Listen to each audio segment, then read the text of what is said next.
Salut. Et oui, ça faisait 48 ans.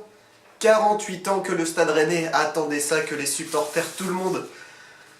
Et ça fait du bien honnêtement. Alors, dans mes vidéos, j'essaye de faire des analyses, mais là bon, c'est pour le plaisir parce que en tant que supporter du Stade Rennais, ça fait tellement longtemps qu'on attendait ça et... Ouais, aujourd'hui, on peut se la péter pour une fois, c'est rare et on va en profiter. Hein. Je fais pas des lunettes de soleil parce qu'il y a du soleil, mais juste...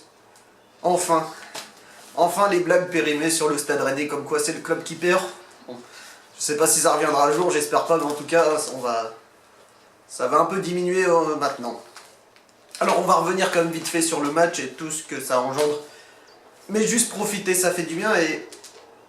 Pour moi qui suis supporter de Rennes, on va dire à fond vraiment, depuis, parce que j'ai commencé à suivre vraiment depuis que je suis tout petit, mais après j'ai commencé à suivre quand il y avait la période Fry Monterrubio. Vrai supporter, on va dire en gros à fond depuis 2009, on va dire oui j'ai commencé à la bonne période. Et toutes ces années ça a été compliqué, en 2009 forcément la finale perdue face à Guingamp, on était largement favoris et c'était compliqué. Il y a eu ensuite 2012, la demi-finale contre Quevilly, alors il y en a peut-être qui l'ont oublié, mais les vrais supporters rennais savent que c'est peut-être celle qui avait fait le plus mal parce que... Là par exemple hier c'était Paris, on a le droit de perdre contre Paris, contre Lyon, Marseille, etc. Mais là c'était contre Quevilly, le pire c'est qu'on avait ouvert le score et on s'était incliné donc... Il y avait eu 2013 Saint-Etienne, la finale de Coupe de la Ligue. Là, il n'y avait pas trop de regrets parce que cette saison avait été un peu bizarre et on dépendait beaucoup d'Alessandrini, je trouve, et il s'était blessé quelques semaines avant, donc on avait perdu, mais bon, moi, en tant que supporter rennais qui a suivi la saison, on ne pouvait pas espérer grand-chose. Et 2014, alors, oui, on pouvait avoir des regrets face à un Guingamp, mais le match, on ne l'avait tellement pas joué que finalement, on était juste dégoûtés, mais on n'avait pas joué la finale. Et là, hier, paradoxalement, on a peut-être joué la meilleure finale en termes de contenu, de qualité, sur toutes les finales qu'on a eues. Mais c'est surtout, je vais pas dire que Rennes, c'est Paris qui a perdu la finale, mais ils ont fait aussi pas mal d'erreurs qui ont fait que, franchement, c'était mérité que Rennes gagne. Et je dis pas ça parce que je suis supporter rennais, hein, bien sûr. Alors oui, Paris s'est mené 2-0 très tranquillement, j'ai envie de dire. Au début, il n'y avait pas match, hein. Et on a senti que, bizarrement, ça a décliné on va dire, de confiance en soi du PSG, c'est-à-dire que il y a beaucoup de supporters qui ont fait cette blague-là, mais en fait c'est assez significatif. Ils ont fait une remontada en un seul match. C'est-à-dire que d'habitude, quand ils se font des remontadas en Ligue des Champions, c'est le match aller, c'est plutôt très bon, il n'y a pas grand-chose à dire, et le match retour, c'est catastrophique. Voilà, ils ont fait tout ça, mais en une première mi-temps, c'est encore plus fort. Parce que après le deuxième but qui est arrivé en gros vers 20 minutes de jeu, ils ont commencé à décliner, c'est-à-dire ils ont pas, et Tourelle l'a dit, ils n'ont pas essayé de mettre le troisième ou le quatrième. Et il y a eu le poteau d'Mbaye qui devait servir d'avertissement, mais ça n'a pas suffi, et Kipembe qui détournait dans son but le centre d'Amari Traoré. Et après un coup de boule de Necher, franchement, est-ce qu'il y a eu 10 000 occasions pour le PSG? Il n'y en a pas eu tant que ça. Il y en a eu une ou deux, je crois qu'il y a Mbappé qui frappe. Du côté de Rennes, bon, il y a eu un tir de Bourigeaud bien sorti par Areola, mais dans les deux cas, on voyait bien que ça allait finir au pénalty finalement au bout d'un moment, même si en tant que supporter rennais, évidemment, on avait peur forcément qu'à tout moment il y ait un coup de génie. Mais ce n'est jamais arrivé, et au pénalty, c'est là que j'ai aussi envie de féliciter les Rennais, parce que sortir une séance de pénalty comme ça contre le PSG, c'est quand même pas mal, hein, parce qu'ils ont tous bien tiré leur pénalty, en plus c'était à chaque fois des contre-pieds, ou même celui que Areola plonge du bon côté de Rami Bensebaini, il est vraiment bien mis au poteau, donc dur à chercher.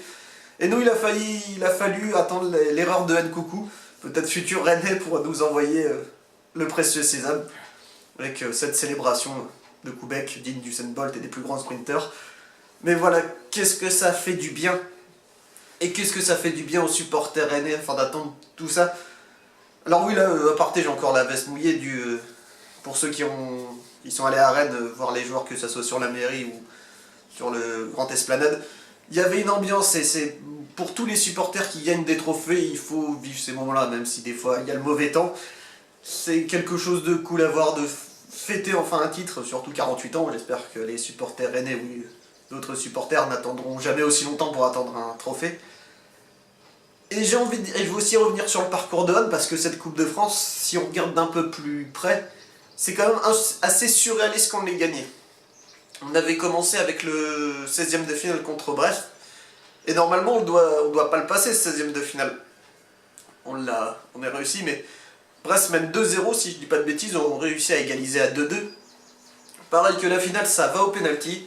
Et Brest a 2 balles de match et il n'arrive à en convertir aucune, et après on finit par s'imposer. Bon, après il y a eu des matchs.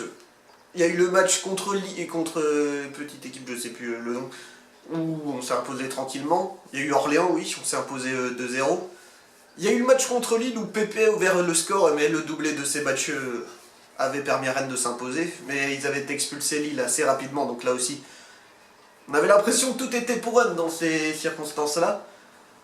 Il y avait aussi la demi-finale contre Lyon qui était vraiment une bonne blague. Hein. J'ai pas l'habitude de critiquer l'arbitrage. Mais bon, là, il y avait plusieurs situations que t'avais l'impression de dire, mais ils voulaient une finale PSG Lyon. Hein. Quand t'es supporter, tu deviens parano un peu des fois. Avec cette main d'André collée. Donc là, je refais l'action, mais la main en gros était là, elle touche là. Vraiment collée au cœur. Hein. Tu peux pas faire plus collée au corps et on siffle penalty. Les commentateurs de France Télé qui disaient que c'était logique. Hein. Enfin bref. Et finalement, on en revient jusque-là. Qu'est-ce qu'on peut dire? Le foot, des fois, il n'y a pas de logique. Rennes s'est imposé et ça fait du bien. Alors, je vais surtout parler de Rennes dans cette vidéo parce que le PSG, je pense qu'il y a beaucoup trop de choses à dire. Je vais juste dire vite fait que le PSG, ils font toujours les mêmes... Enfin, c'est encore les mêmes erreurs. Je l'ai dit, ça fait comme une remontada, mais en un match. C'est dans l'esprit des joueurs. Ils mènent 2-0 tranquillement, ils n'arrivent pas à se mettre à l'abri, c'est quand même bizarre. Et ça fait plusieurs fois, alors ils vont dire que non, c'est pas un problème de mental, etc. Au bout d'un moment, s'il y a quelque chose, je sais pas ce qu'ils pensent dans leur tête, je suis pas à leur place. Mais je pense qu'au moment du 2-1, quand le but de Kipembe contre Sangon, ça a dû leur refaire ressortir des choses un peu dans les matchs où ça semblait bien parti. Il y a juste un petit grain de sable qui fait dérayer tout ça. Et pouf, t'as l'impression que tout part pour le PSG, donc il va falloir travailler ça aussi. Alors ça, pour le coup, faut que c'est un travail intérieur, ça je sais pas s'il y a des solutions miracles, mais faut qu'il fasse quelque chose. Alors pour en revenir à Rennes, maintenant j'ai envie de dire... Ah oui, j'ai aussi envie de parler des joueurs de la finale vite fait. Ce que j'aimais aussi dans cette finale, alors après, bon, chacun note et tout, mais c'est que je trouve qu'il n'y a pas eu de joueur vraiment au-dessus et pas un joueur vraiment en dessous. Alors dans l'équipe West France notamment, ils ont trouvé Ben Arfa en dessous, enfin il a été moins bien noté que les autres. Et je trouve ça bon, assez sévère, pourtant je suis loin d'être le premier défenseur de Ben Arfa, loin de là, je suis pas un de ceux qui a milité toute cette saison pour lui et encore actuellement. Mais quand il joue collectif comme il a fait hier, et là les références qu'il joue aussi collectif, à part le match hier et le match retour contre Séville où ça m'avait vraiment marqué, et bah quand il joue collectif comme ça, toute l'équipe en sort meilleure. Et c'est ce que j'avais remarqué par exemple contre Arsenal au match retour notamment, c'est que là il avait essayé de nouveau de refaire du Ben Arfa, le Ben Arfa que le grand public qui regarde pas peut-être tout le match en entier mais qui aime bien voir les actions individuelles, retient. Et là, là on pense que peut-être il est passé à côté de son match, c'est vrai qu'il n'a pas tout fait parfaitement, je dis pas ça non plus.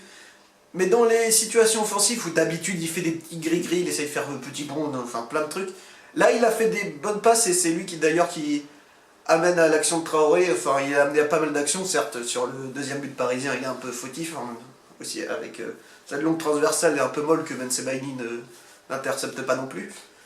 Mais il a joué collectif vers l'avant dans les situations offensives et ça c'est pas mal parce que c'est quelque chose que moi je déplore tout le temps, quand à chaque fois il essaye de faire des petits gestes alors qu'on a des Bourigeaud, des Niang et tout qui sont démarqués, c'est vrai que ça embête un peu. Donc voilà, c'est aussi la victoire du collectif que j'ai envie de souligner.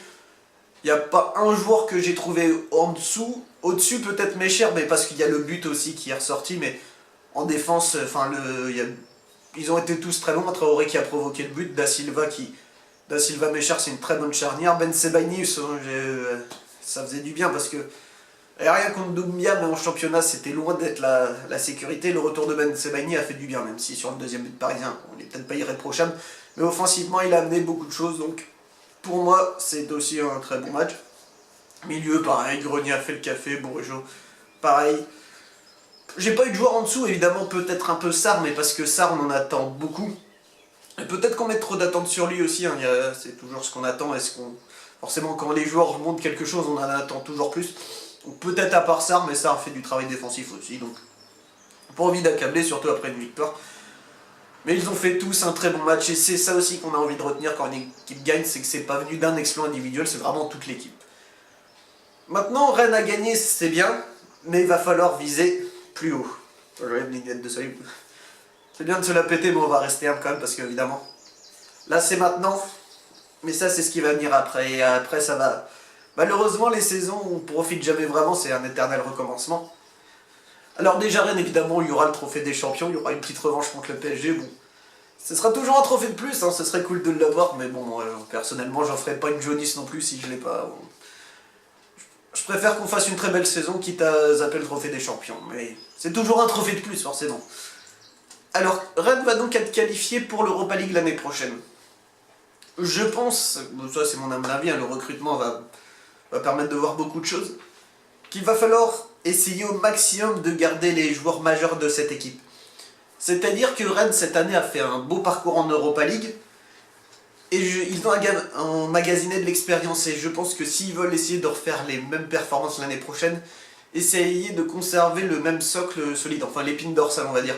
C'est-à-dire, il ne faut pas que tous les joueurs offensifs partent, qu'il y a un grand chambardement. Je pense pas que ça soit dans la logique du club, mais bon, on ne sait jamais. Forcément, avec une victoire en Coupe de France face au PSG, il y en a qui vont être sollicités. C'est-à-dire qu'il y a certains joueurs qui peuvent partir. Après, ça dépend de la valeur et tout, forcément, ça va être compliqué. Mais je pense qu'il y a des joueurs qu'il faut garder en défense. Hein. Je pense qu'il y en a qui vont rester de toute façon. Je vois un mot qui une offre incroyable, mais bon, des Ben Sebaini, des Traoré, Da Silva, ça devrait rester. Mais cher, c'est pas encore sûr. Mais pareil, il faut tous les joueurs à peu près. Enfin, Grenier, je pense qu'il peut encore faire mieux. Moi, j'attends encore plus de Grenier. Il a fait une bonne saison, mais je pense qu'il peut encore progresser. Donc voilà, il y a Siliki aussi qui pointe le bout de son nez, qui était qui a joué un peu moins que l'année dernière, mais qui peut encore progresser, qui peut amener beaucoup. Pareil, enfin voilà, Bourigeaud, tout ça.